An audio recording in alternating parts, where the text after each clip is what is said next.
குழந்தைங்களே, இன்னைக்கு 27வது பாடல். நோன்போட 27வது நாள். இன்னைக்கு ஆயர்பாடி பெண்கள் தங்களுக்கு என்னென்ன பரிசெல்லாம் வேணும்னு கேட்குறாங்க. பொதுவா இந்த நாளை கூடாரவல்லின்னு சொல்லுவாங்க. அதுக்கு என்ன காரணம்னா, ஆண்டாள் முதல் லைன்லேயே கிருஷ்ணனை கூடாரை வெல்லும் சீர் கோவிந்தா அப்படி. கூடாரை என்றால் பகைவர்களை வெல்லும் கோவிந்தா. கிருஷ்ணனிடத்தில் அடிபணிந்து பகைமையை விட்டு சரணடையாதவர்களை, பகைவர்களை வெல்லும் கோவிந்தா. உன்னை பாடி, நாங்கள் எதற்காக உன்னை பாடுகிறோம்? உன்னை பாடி பறை வேண்டும் என்று பாடுகிறோம். உன்னை பாடி பறை வாங்கி கொண்டு இன்னும் எங்களுக்கு நீ சன்மானம் கொடுக்க வேண்டும். இன்னும் கொஞ்சம் தரணும்.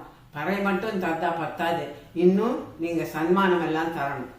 சன்மானம்னா இன்னும் கொஞ்சம் ப்ரைஸஸ் தரணும். என்னெல்லாம் தரணும்? பெண்கள் ஆனதுனால அவங்களுக்கு பிடித்தமானவற்றை கேட்குறாங்க. சூடகமே, தோள்வளையே, தோடே, செவிப்பூவே, பாடகமே, இதெல்லாம் நகைகள். 3வது பாட்டில் 2வது பாட்டில் பார்த்தோம், நாங்கள் நெய் சாப்பிட மாட்டோம், பால் சாப்பிட மாட்டோம், எங்களை அழகுபடுத்திக்க மாட்டோம்னு. இப்போ இந்த நோன்பு முடிய போகுது, இன்னும் 3 நாள் தான் இருக்கு. அப்போ இதெல்லாம் வாங்கிட்டு எங்களுக்கு இன்னும் கிஃப்ட் தரணும். நீங்க அந்த கிஃப்ட் என்னன்னா சூடகமே, கையில போடுற வளையலுக்கு சூடகமே. தோல் வளையே, தோல்ல போட அணியக்கூடிய ஒரு நகை, அது தோல் வளையே. தோடு, தோடு நம்ம எல்லாருக்கும் தெரியும், காதுல போடுறது.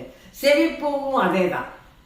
செவி, காது, செவிப்பூவு காதுல அணியிற நகை. பாடகமே, காலில் அணியிற நகை. இதெல்லாம் வேணும். இது எல்லாவற்றையும் நாங்கள் அணிந்து கொள்வோம்.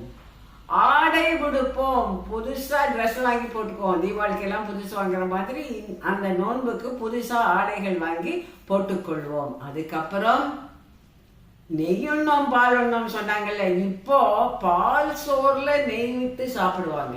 இதுக்கு பேரு அக்கார அரிசி.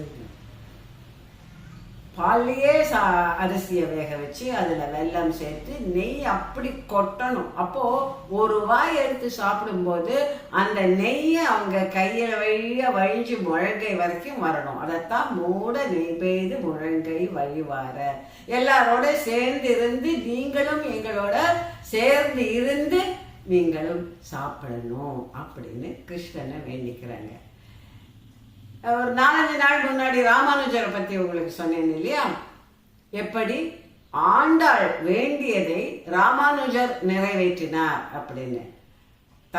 தனக்கு ரங்கமன்னாரோட கல்யாணம் நடந்ததுன்னா 100 தடா வெண்ணையும் 100 தடா அக்கார அடிசிலும் கொடுக்குறேன்னு வேண்டிட்டார். அதை எத்தனை வருஷம் கழிச்சு அவர் கிட்டத்தட்ட 300-400 வருஷம் கழிச்சு ராமானுஜர் இதை கேள்விப்பட்டு அதுக்கப்புறம் அவரே அதுக்கு ஏற்பாடு பண்ணி அந்த வேண்டுதலை நிறைவேற்றி வைக்கிறார். இந்த கூடாரை வெல்லும் சீர் கோவிந்தாங்கிறது காலப்போக்கில் கூடாரவல்லின்னு மறைவிடுச்சு. இன்னைக்கு எல்லா பெருமாள் கோவில்லையும் அக்கார அடிசல் தான் நைவேத்தியமாக இருக்கும்.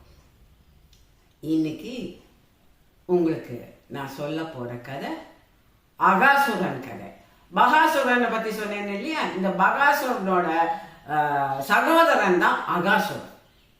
கம்சன் அகாசுரனை கூப்பிட்டு, அகாசுரா, அப்படி உங்க அண்ணன் பகாசுரனை கொன்னுட்டாங்க.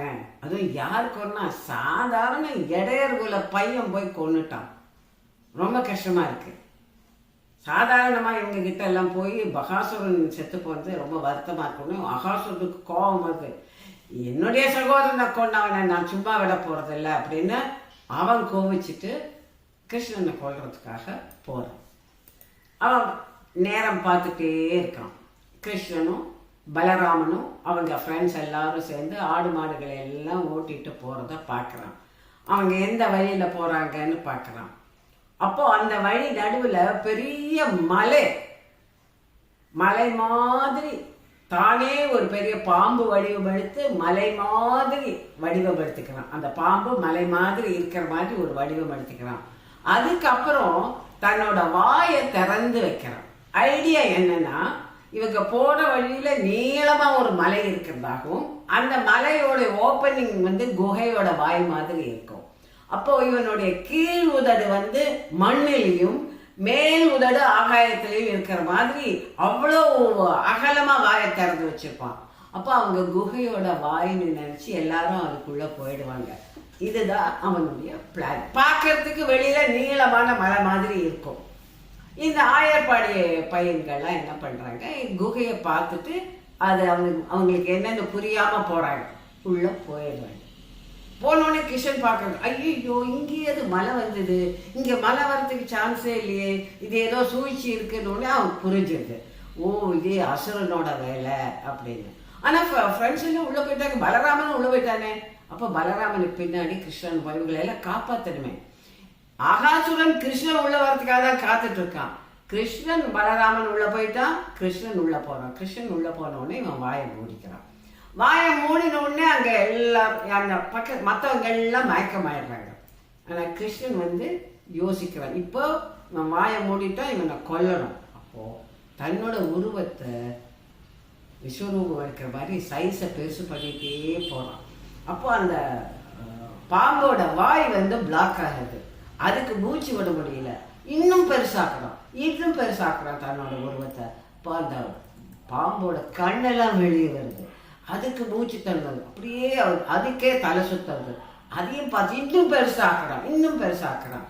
அப்புறம் பழந்து அதை கிழிச்சு அந்த பாம்பை சாகடிக்கிறான்.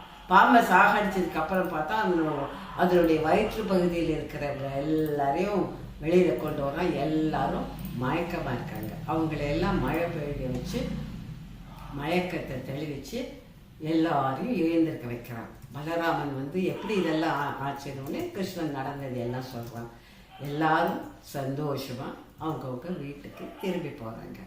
இதுதான் அகாசுர வதம். நாளைக்கு 28வது பாடலோட பார்க்கலாம். இது ஆஃப் பண்ணிட்டோமா?